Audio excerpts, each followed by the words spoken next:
Hello everyone, welcome back on my YouTube channel. Industrial law में जो हम topic discuss कर रहे हैं वो है फैक्ट्रीज़ एक्ट 1948, जिसमें हम already health provision, safety provision और वेलफेयर प्रोविज़न ऑलरेडी कवर कर चुके हैं। ठीक है, अगर मैं ओवरऑल एक्ट की बात करूं तो in this act we have already discussed about the what are the main objective, silent features, introduction, provisions related to the health safety and workers, factory registration and licence. ये सारे topics हम already cover कर चुके हैं। In today session we will discuss on general duties of the manufacturers और the general provisions related to this act. ठीक है, so section 7B include general duties of manufacturer. अगर मैं मैन्युफैक्चरर की बात कर रहा हूँ तो उनकी कौन कौन सी जनरल ड्यूटीज़ होती हैं जो उन्हें परफॉर्म करनी होती हैं। So according to act they will perform okay as regard articles and substance for use in factories. So general duties of manufacturer as regard articles and substance for use in factories. Every person who design, manufacture, import or supply any article for use in any factory shall ensure so as far as is reasonably practicable that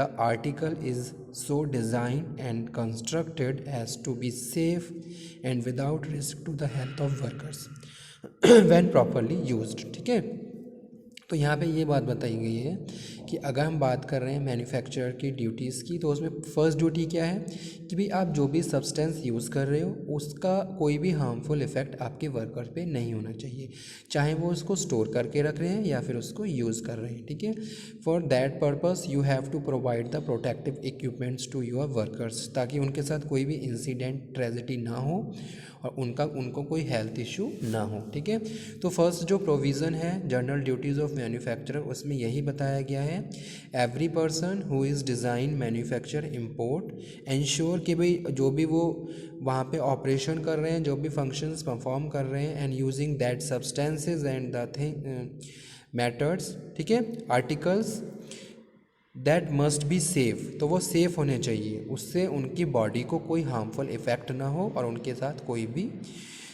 problem ना हो। ठीक है, constructed as to be safe and without the risk to the health of the workers.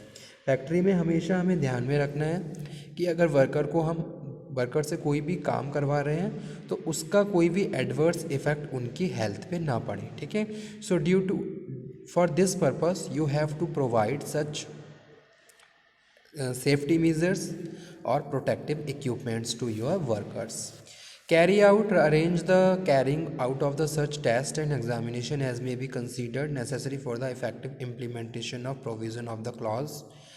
So take such steps as may be necessary to ensure health, that adequate information will be available in connection with the use of the article in this factory. ठीक है, so it is also duty of manufacturer about the examining and test to your worker health। ठीक है, तो आप अपने workers का health checkup भी करवाते रहें एक रूटीन टाइम पीरियड के बाद, ताकि आप ये इंश्योर करके चलें और वो जितने भी टेस्ट आप करवाते हो वो एज अ रिकॉर्ड आपको कंप्लाइंस में दिखाने भी होते हैं। ठीक है, तो फैक्ट्री चीफ इंस्पेक्टर या कोई भी ऑडिटर कभी भी आके चेक कर सकता है about the health issues, health prospect of your workers. ठीक है, सो वही चीज़ यहाँ पे डिस्कस की गई है, test and examination as may be considered about any conditions necessary to ensure that article when put to such use will be safe। जो भी आर्टिकल वो यूज़ कर रहे हैं वो सेफ़ होना चाहिए, विदाउट एनी रिस्क होना चाहिए। Provide that where article is design and manufacture outside India it shall be obligatory on the part of the importers to see that the article confirm the same standard such is article manufacture in India. ठीक है, तो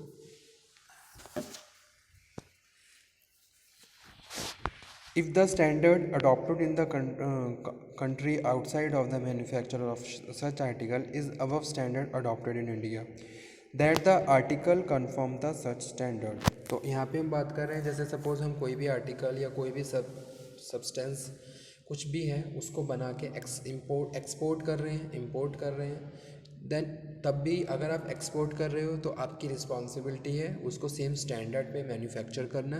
ठीक है, और उसके बाद उसको send करना to the target party. Every person who undertake the design और मैन्युफैक्चर आर्टिकल में कैरी आउट, ये हम ऑलरेडी कवर कर चुके हैं। Section 8 inspector, the state government may by notification in the official gazette appoint such person as a prescribed qualification और inspector to be inspector of the purpose of this act. ठीक है, तो यहाँ पे हम बात कर रहे हैं जो इंस्पेक्टर्स, चीफ इंस्पेक्टर्स होते हैं या फैक्ट्री इंस्पेक्टर्स होते हैं, they are appointed by the state government. They must be possess such kind of qualification, उनके पास कुछ क्वालिफिकेशन होना चाहिए, कुछ स्टैंडर्ड जिसके बेस पे हम उनको हायर करते हैं, अपॉइंट करते हैं। तो जो अपॉइंटमेंट होती है सेक्शन 8 में की जाती है और उनको स्टेट गवर्नमेंट अपॉइंट करती है। Factory chief inspector examine and verified the factory कि भाई जो भी प्रोविजंस बनाए गए हैं वो फॉलो हो रहे हैं या नहीं हो रहे हैं। For that verification they visit any factory any time without the permission of employer and examine. ठीक है, किसी भी डिपार्टमेंट में जाके एग्जामिन कर सकते हैं, किसी भी रिकॉर्ड को चेक कर सकते हैं और किसी भी डॉक्यूमेंट्स की फ़ोटोकॉपी ले सकते हैं। उनके पास पावर है, उनकी ये ड्यूटी है। द स्टेट गवर्नमेंट में भी notification official gazette appoint person to be chief inspector. ठीक है, एवरी एडिशनल चीफ इंस्पेक्टर, तो यहाँ पे हम बात कर रहे हैं अगर हम किसी बड़े डिस्ट्रिक्ट की बात करें जहाँ इंडस्ट्रियलाइजेशन प्रॉपर बहुत ज़्यादा है, तो वहाँ पे एडिशनल चीफ इंस्पेक्टर्स भी होते हैं, जॉइंट चीफ इंस्पेक्टर भी होते हैं, डिप्टी चीफ इंस्पेक्टर। ये अलग अलग कैटेगरी हैं चीफ इंस्पेक्टर्स की, जिन पे ऑथराइज पर्सनस को या अप्रोप्रिएट पर्सनस को ऑथराइज किया जाता है, प्लेस किया जाता है बाय द अप्रोप्रिएट गवर्नमेंट या स्टेट गवर्नमेंट, जो कि सेक्शन 2A का पार्ट होता है। In addition to the power of the chief inspector specify in the notification by which he is appointed exercise the power of inspector throughout the state. Every district magistrate shall be an inspector for his district. ठीक है, तो अगर मैं बात करूँ किसी भी DM district magistrate की, वो अपने एरिया में एज अ इंस्पेक्टर काम कर सकता है।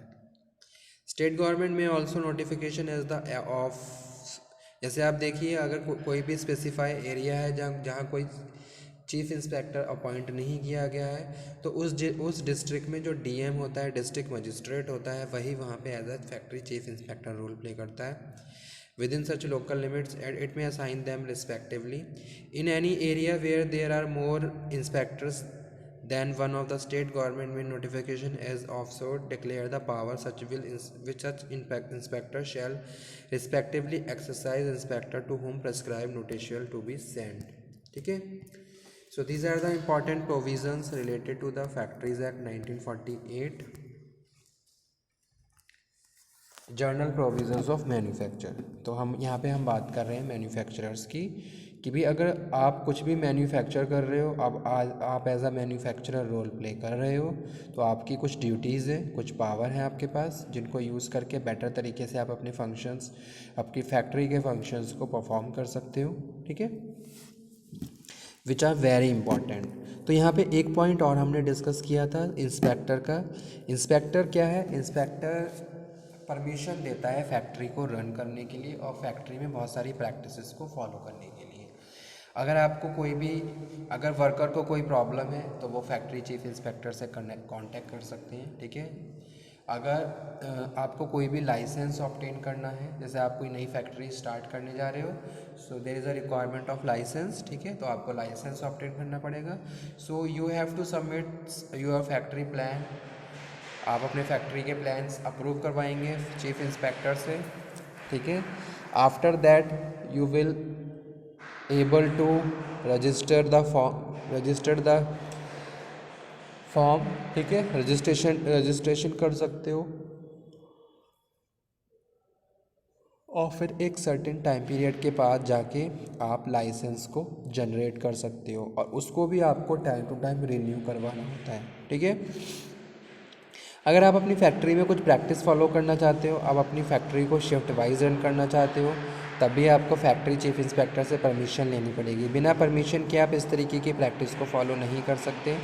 साथ के साथ आपको ये भी ध्यान में रखना है कि भाई आपकी फैक्ट्री में कोई भी ऐसा प्रोसेस ना हो जो आसपास के हैजार्डस प्रोसेस ना हो, या फिर अगर आप हैजार्डस प्रोसेस फॉलो कर भी रहे हो तो आपको प्रॉपर सेफ्टी के साथ काम करना है। ठीक है, जो भी प्रोविज़न्स अप्लाई किए गए हैं उनको फॉलो करना है, जो भी मशीन रिक्वायर्ड है उनको इंस्टॉल करना होगा, ताकि आप जो भी वेस्टेज हो रहा है उसको प्रॉपर्ली ट्रीट करो और उसका इफ़ेक्ट आसपास के एरिया पे या कोई भी जो भी इकोसिस्टम है, जो भी एटमॉस्फेयर है, उस पर ना पड़े, ठीक है।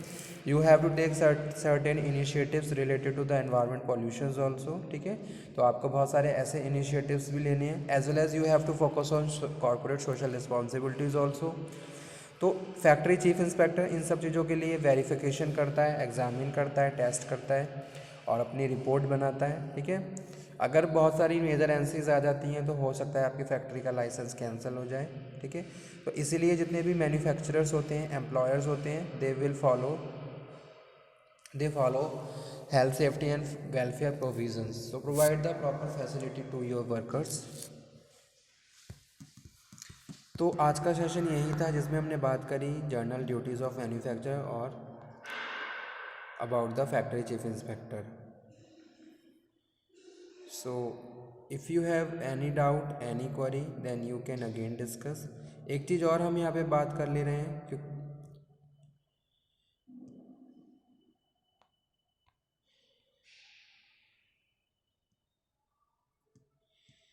यहाँ पे लिखा हुआ है every district magistrate shall be an inspector of his district, ठीक है। तो अगर मैं बात करूँ, बहुत सारे ऐसे एरिया जहाँ इंडस्ट्री ज़्यादा होती है, जैसे आप बात करिए कि भाई कोई भी एक ऐसा एरिया है जहाँ बहुत सारी फैक्ट्री चल रही हैं, तो उस स्पेसिफाई एरिया में फैक्ट्री चीफ इंस्पेक्टर को अपॉइंट किया जाता है, ठीक है। उसका एक ऑफिस होता है जहाँ से सारा सर्कुलेशन होता है, प्रॉपर डीलिंग होती है, ठीक है। अगर फैक्ट्री, जितनी भी फैक्ट्रीज़ हैं उनको लाइसेंस ऑब्टेन करने के लिए उस पर्टिकुलर जो भी अथॉरिटी है उससे अप्लाई करना होता है, ठीक है। जो भी अथॉरिटी है वो टाइम टू टाइम जाके वेरिफिकेशन करती है फैक्ट्रीज़ का कि भाई फैक्ट्री में कुछ अनएथिकल प्रैक्टिस तो नहीं चल रही है जिसका हार्मफुल इफेक्ट आसपास के एरिया या एनवायरनमेंट पे पड़ रहा है। लेकिन अगर किसी भी एरिया में चीफ इंस्पेक्टर नहीं है तो उस डिस्ट्रिक्ट का जो डीएम होता है वही वहाँ पे as a factory chief inspector काम करता है, ठीक है। उसके पास भी सेम वही पावर होती हैं जो चीफ इंस्पेक्टर्स के पास होती हैं। वो भी कभी भी किसी भी फैक्ट्री में जाके छापा मार सकता है, ठीक है, चेकअप इन्वेस्टिगेशन कर सकता है, सैंपल ले सकता है, डॉक्यूमेंट्स जेरोक्स करवा के एज अ सैंपल ले जा सकता है चेक करने के लिए। तो सिंपल सा प्रोविज़न्स था आज जो हमने कवर किया। नेक्स्ट स्लाइड में फिर से नेक्स्ट टॉपिक को कवर करेंगे। Thank you.